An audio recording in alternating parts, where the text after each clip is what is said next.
आवश्यक दिशा निर्देश दिए हैं मुख्यमंत्री जी ने कि जितनी ज़्यादा से ज़्यादा सहायता हो सके सभी घायलों को और भी जो दुर्घटना में शामिल हुए हैं। रेल मंत्रालय से इस्तीफ़ा नहीं मांग रहा हूँ, मैं देश के प्रधानमंत्री से इस्तीफ़ा मांग रहा हूँ, क्योंकि रेल मंत्रालय जो है, रेल मंत्री जो है वो तो लगता है कि माचिस का डब्बा है। वो दुर्घटना तो कोई मानवीय भूल से भी हो सकता है, एक्सीडेंटल भी हो सकता है।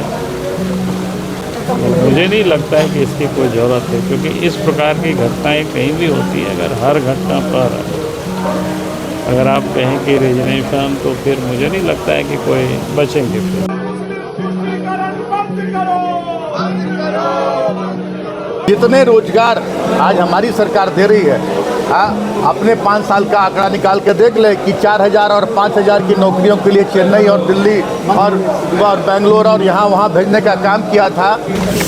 जो अगर उन्होंने ये सारे काम कर दिए होते तो उन्हें ये सवाल हमसे पूछना नहीं पड़ता। वो चुनाव के वक्त घड़ियाली आंसू बहाना बंद करें। कल परसों हमसे सहायक पुलिस के जो धरने पर हैं बैठे, वो बात हुई थी उनसे, और जो वार्ता हुई है उसमें वो तैयार है। देश में सबसे पहले जो घटना से जिनका क्षति हुआ है उनके प्रति हम लोगों को सहानुभूति देनी चाहिए। कल की डेट में आप राजनीति कर लीजिए।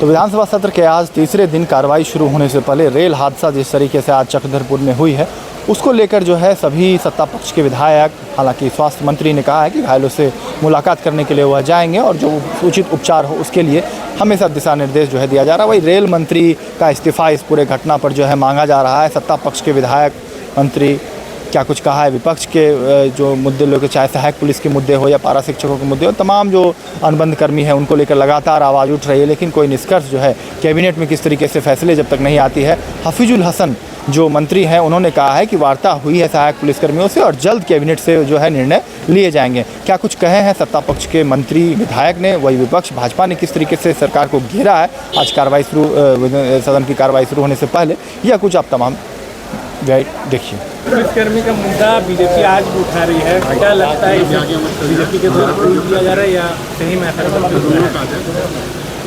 और कोई विषय है आप लोगों के पास? अभी रेल दुर्घटना हो गई है, रेल हादसा हुआ है जिसमें कई बोगियां डिरेल हो गई हैं। अभी 12 बजे मैं जा रहा हूं वहां, और जो भी गंभीर लोग हैं उनके इलाज की व्यवस्था जो है राज्य सरकार ने आवश्यक दिशा निर्देश दिए हैं मुख्यमंत्री जी ने कि जितनी ज़्यादा से ज़्यादा सहायता हो सके सभी घायलों को और भी जो दुर्घटना में शामिल हुए हैं उन सभी लोगों को मदद पहुंचाई जाए। और उसी के उद्देश्य पर, उसी के क्रम में मैं जा रहा हूं वहां घटना स्थल पर। मंत्री जी, रिम्स परिसर में जो है आए दिन चलिए ना लोग और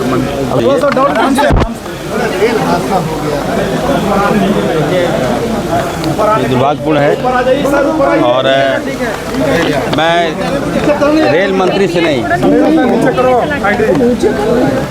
देखिए जो हादसा हुआ है दुर्भाग्यपूर्ण है।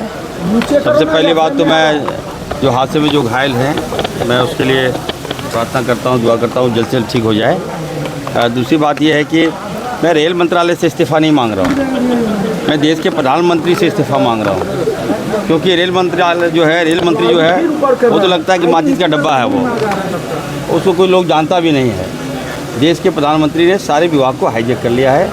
मैं देश के प्रधानमंत्री से मांग करूँगा कि हर जगह जो हादसे हो रहे हैं उसके लिए यदि कोई जिम्मेवार है तो देश के प्रधानमंत्री जिम्मेवार हैं, उनको तत्काल इस्तीफ़ा दे देना चाहिए। प्रधानमंत्री इस्तीफा दे देंगे, क्या कहेंगे मैडम? रेल हादसा जो किस तरीके से हुई है? ये दुखद है। सुबह ही जानकारी मिली और आपदा सचिव अमिताभ कौशल जी को जो तत्काल वहाँ राहत पहुँचाने की बात थी, एनडीआरएफ की टीम भी वहाँ भेजी गई है। दुर्भाग्यपूर्ण है घटना।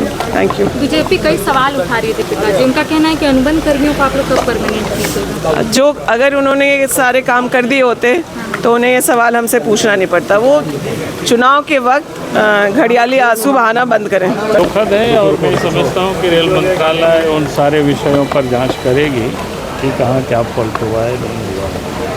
कहीं भी कोई दुर्घटनाएं होती है तो ये अपने आप में बड़ा दुख होता है। ये इस्तीफा माना जा रहा है। विपक्ष इस्तीफा मांग रही है। देखिए, मैं ये समझता हूँ दुर्घटना तो कहीं भी घट सकती है। दुर्घटना तो कोई मानवीय भूल से भी हो सकता है, एक्सीडेंटल भी हो सकता है।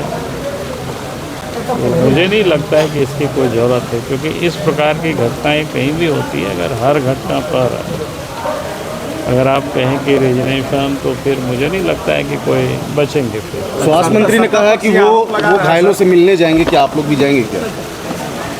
निश्चित रूप से उनको जाना चाहिए, स्वास्थ्य मंत्री है और स्वास्थ्य के लिए और बाकी। सर, बांग्लादेशी घुसपैठी मुद्दा को लेकर लगातार सदन गरमाया हुआ, 2 दिन से सदन चल नहीं रहा है सर। चलेगा पुलिस कर्मियों का मुद्दा आज विपक्ष उठा रहा है कि बहाने क्यों नहीं कर रहे हैं आप लोग, लंबे समय से धरना। देखिए, वो कल परसों हमसे सहायक पुलिस के जो धरने पर हैं बैठे, वो बात हुई थी उनसे, और जो वार्ता हुई है उसमें वो तैयार है। ठीक है, वो बोल रहे हैं कि विधानसभा में उसको कैबिनेट में लाया जाए। उसमें हम लोग डिस्कस कर रहे हैं कि क्या ये करना सही है या गलत है। कल उसकी बैठक भी हम सरकार आकलन नहीं कर पाई अभी तक कि सहायक पुलिस। नहीं, जिसको जो चीज़ हम लोग बोले, ठीक है ना, जो चीज़ हुआ उससे वार्ता हो चुकी है। अब उसको इम्प्लीमेंट कैसे किया जाएगा वो हम लोग निकाल रहे हैं। उम्मीद है कैबिनेट से पास हो जाएगी। हाँ, हो जाएगा। भी इस चीज़ को संवेदनशीलता के साथ देख रहे हैं और निश्चित तौर पर आने वाले समय में इसमें इम्प्रूवमेंट। रेल मंत्री का इस्तीफा मांगा जा रहा है। नहीं, देखिए, ये तो विपक्ष का काम है इस्तीफा मांगना, लेकिन आज की डेट में सबसे पहले जो घटना से जिनका क्षति हुआ है उनके प्रति हम लोगों को सहानुभूति देनी चाहिए। कल की डेट में आप राजनीति कर लीजिए, लेकिन आज की डेट में हम लोगों को वैसे लोगों के साथ खड़ा रहना चाहिए। घर में कितने रोजगार हैं, कितने बेरोजगार हैं, वो बताएं लोग कि इनके यहाँ कितने बेरोजगार हैं। सरकार पूरी तरह से तैयार बैठी है। जितने भी हमारे योग्य बेरोजगार नौजवान हैं, ये बरगलाते हैं और ये रोजगार से वंचित करने की साजिश रचते हैं कि यहाँ के लोगों को, यहाँ के मूलवासियों को, यहाँ के आदिवासियों को रोजगार नहीं मिले, सरकार की बदनामी हो। जब हम लोगों ने नियोजन नीति लागू की, फुल प्रूफ, जो यहाँ झारखंड के हमारे युवा सारे यहाँ नियोजित होते, उस समय इन्होंने अपने नेता के माध्यम से हाई कोर्ट में से इसे खारिज करवाने का काम किया। फिर हम लोगों ने पुरानी नीति से हम लोगों ने नियोजन शुरू करने का काम किया। उसमें इन्होंने यहाँ के जो हमारे युवा बेरोजगार हैं उनको दिग्भ्रमित करने का काम किया, 60-40 में से बरगलाने का काम किया लोगों को। बावजूद इसके जितने रोजगार आज हमारी सरकार दे रही है, अपने 5 साल का आंकड़ा निकाल के देख ले कि 4000 और 5000 की नौकरियों के लिए चेन्नई और दिल्ली और बेंगलोर और यहाँ वहाँ भेजने का काम किया था, जो अपने खर्चे पर फिर वापस आए, अपने दामन में झांकना चाहिए। एक सवाल ये उठ जाता है कि जब आदिवासी हितों की इतनी बात है तो फिर पेशा कानून के लिए इतना सख्त आदेश क्यों देना पड़ा? कोई सख्त आदेश कहाँ, तो पेशा कानून पर काम हो रहा है और हमारी सरकार उस पर काम कर रही है। और सख्त आदेश देना सभी जितने भी हमारे आज लोकतंत्र में जितने भी स्तंभ हैं, सभी लोगों का ये काम है कि राज्य की जनता, देश की जनता को एक कवच देना, उनके हितों अधिकारों की रक्षा करना, तो सभी अपने अपने स्तर पर काम करते हैं। जेके न्यूज़ राजेश में कौशल कुमार।